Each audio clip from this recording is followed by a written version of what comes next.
How's the first half of camp going for your group? It's going well. I think I'm just like any other offensive line coach in the nation right now. You're just wishing you had a little bit more depth.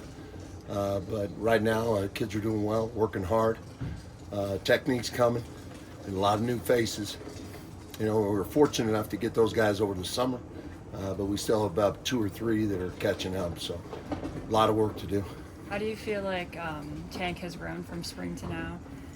Tank has grown a bunch, man. He's really working hard. He's putting time into his technique. Love what he's doing. He's become a leader. I'm not real big on the vocal part. Guys talking all the time, but he's really leading by example. I'm really happy with the way he's progressed since spring.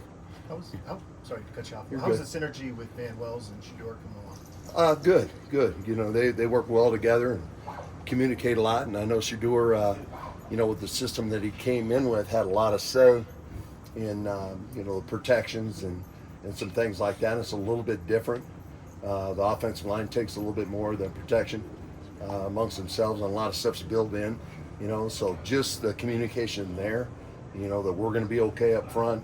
We're going to make the right calls and the right checks. Takes a little bit off him, off Shador. So his system's working well, and Bam's doing a great job. He's having a real good fall camp.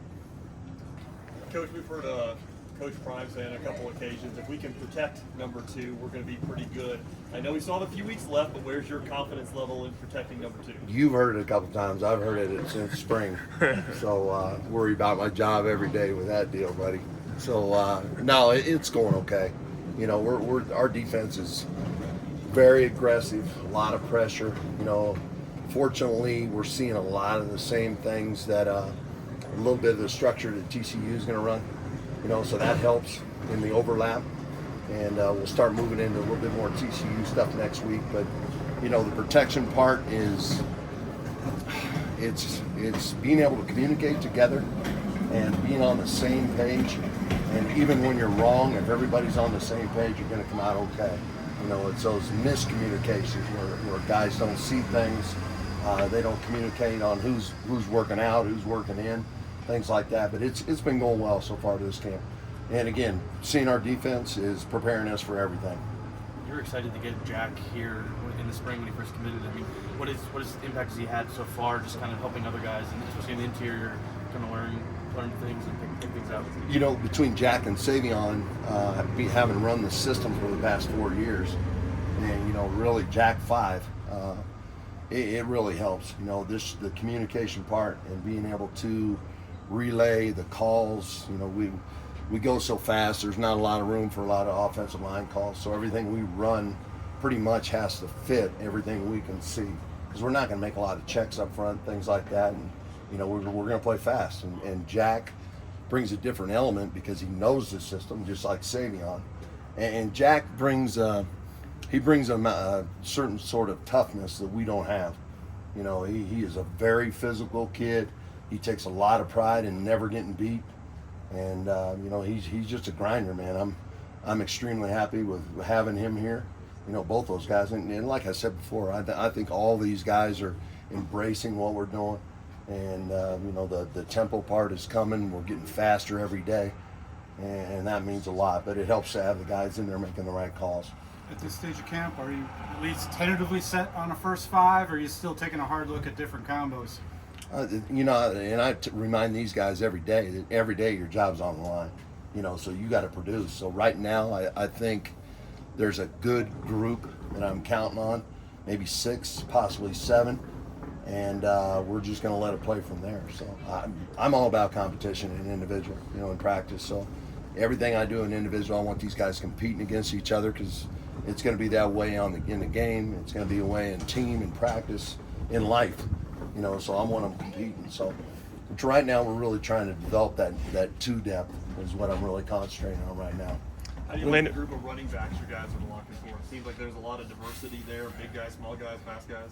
That was a big question coming in, and Coach Flea's done a phenomenal job, and Coach Tommy's done an unbelievable job too. But those guys are running hard, man. I mean, we're happy with that group right now, and again, that's out of my realm a little bit. I don't have a say in that, which I shouldn't. I got enough things to worry about up front.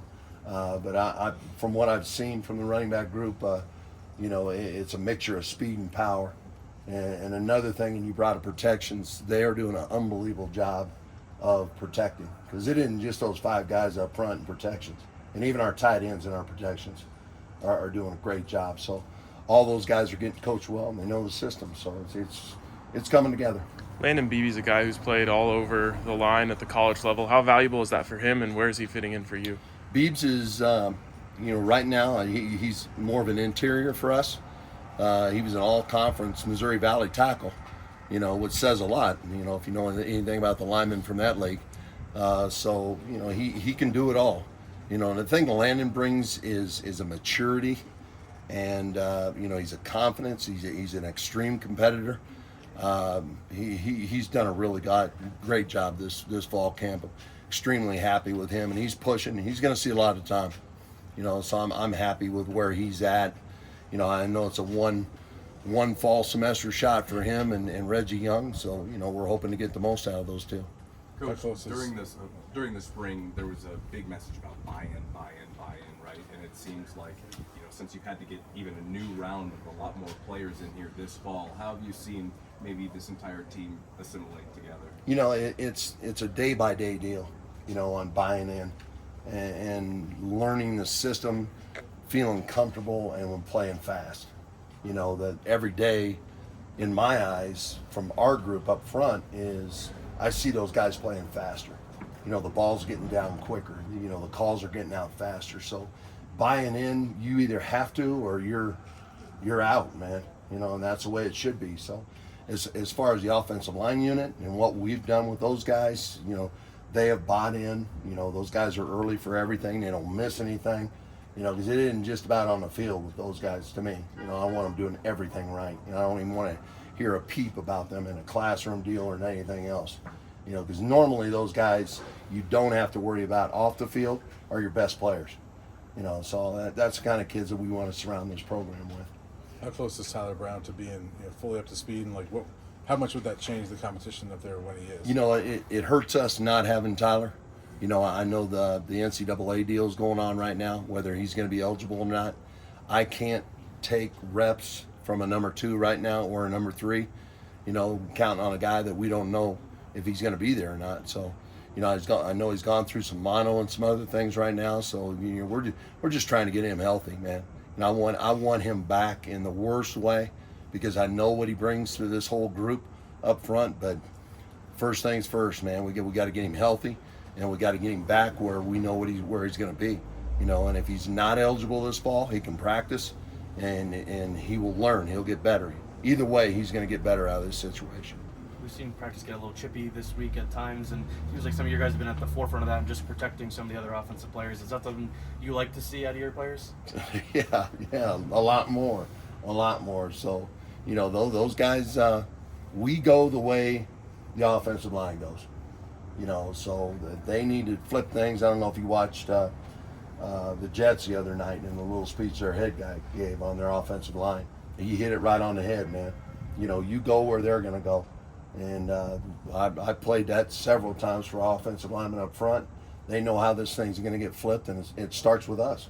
So, yeah, I want them competing. With your tackles, I mean, just with both Tank and Savion, do you really feel good about where those guys are at right now? And do you feel like you've got a pair of tackles that you can compete with? Yeah, you know, with those guys, and it's just like with any position, there's always something they can get better at. You know, so one thing our guys will not get is complacent. You know, so I want them constantly getting better. I know Savion's has some things we've really got to work on with him, and I know Tank is the same way. And they both embrace that, and that's a good thing about these guys. They're looking forward to what can I do better, you know. And I might be negative in film all the time, and I let them know that. But I'm gonna pick them apart. You know, I want them to know you're gonna get better every day, and that's what we have to do. Thanks, Coach. Yep. Thank you.